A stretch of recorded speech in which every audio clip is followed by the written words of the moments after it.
So I had an encounter with them. I lived in the Etobicoke area. I think I was out at Centennial Park with my friend back there, Peter Fennick. He's got the purple hat on. Peter's also running in Ward 3. And we ran into Rob Ford's entourage. And so there was a whole lot of people shaking his hand and all the people taking pictures with him.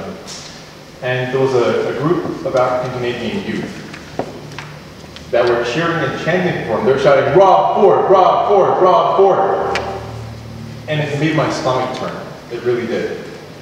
So I approached them and asked, I said, "Well, why are you cheering for him?" And one of them says, "Because he's our mayor." And I said, "The fact that he's your mayor is what makes you cheer for him?" And another one says, "Well, no, he fights for people." And I said, "What people? Who's he fighting for? Is he fighting for you?" You understand that whenever, because these kids were dressed, just ball cap, t-shirt, gold chain, jeans. If they get stopped on the street at nighttime, who do you think brought that down on their heads?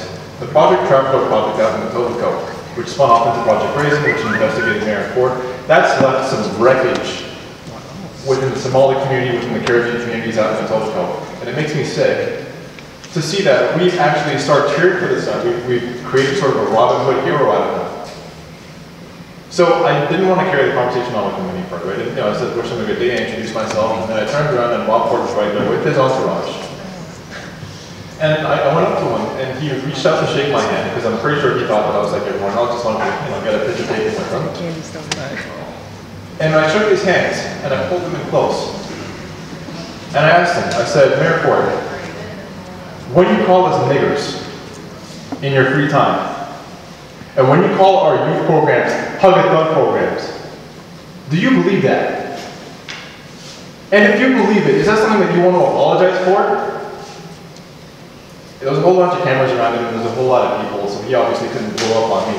But he looked me dead in my face, and he said, "It's complicated." And he turned his back and he walked off. And I was so upset about that night that I wrote an article. It was published in the Huffington Post. Some of you may have read that. And I didn't have any questions for Mayor Ford, but I had some questions for the African Canadian community in Toronto that still supports Mayor Ford. And I had some very specific questions. My questions were, one, if you saw your sons and daughters behaving the way that he did, would you be okay with that? And what would you say to them? My second question, given that this man has called us the most disgusting racial slur ever invented to describe us, that he's mocked our culture and aped it, and he covers his shame with the bodies of our sons and daughters, saying that nobody in the black community does more for the black community than Rob Ford. Given that he's done all that, what is it finally going to take for him to lose your support? And number three, we in the younger generation, I'm 33 years old, and I've been used to hearing this all the time whenever I've gone to a high school rally, or I've gone to like a university rally, or gone to networking events, and I hear from the elder generation that the young people need to step up, they need to work hard, they need to do more. We are stepping up, we're working hard, and we're doing more. We are the most educated, the most fierce, the most creative generation that Canada has ever seen.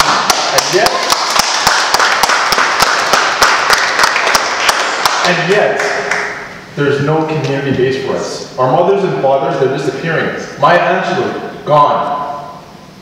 Amiri Baraka, gone. Charles Roach, gone. Dudley Laws, gone. They're not coming back.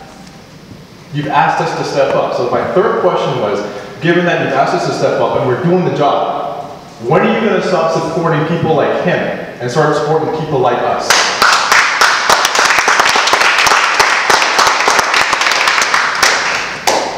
I asked those questions in that article, and I was called up to attend an interview with Matt Galloway at CBC Metro Morning. That was yesterday morning, and I had a conversation with him about that. But some more things that I want to say is, in my area, Rexdale, I was born in the John Garland projects, okay? I'm not supposed to be here. By his reasoning.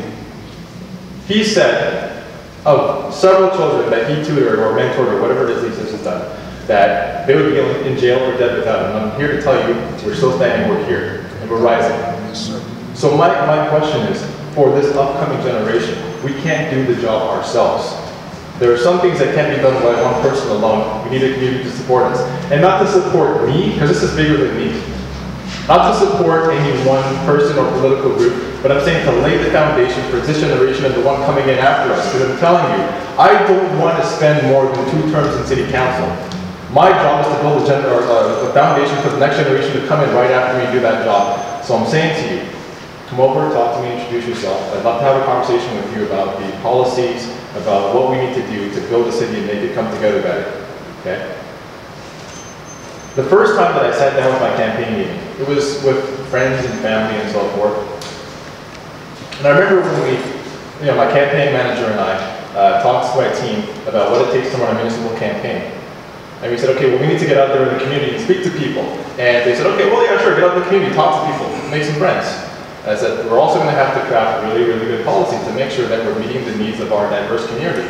And everyone nodded and smiled when they spoke up and had some things to say. And then I said, we need to raise funds. And then everyone got real quiet. And those smiles on their faces disappeared. And my family, my well-connected, my aunt is friends with Jim Clary's aunt. This is how funny, my well-connected and successful family said that it's inappropriate and gauche and downright rude to hold your hand out. My opponent in this election is going to be Rockford's nephew, Mike Ford, and I guarantee you he's not going to be ashamed to reach his hand out and ask for support. So my final statement is, my name is Andray Domise, and I'm stepping up in my community, and I'm asking you all to step up along with me. Thank you.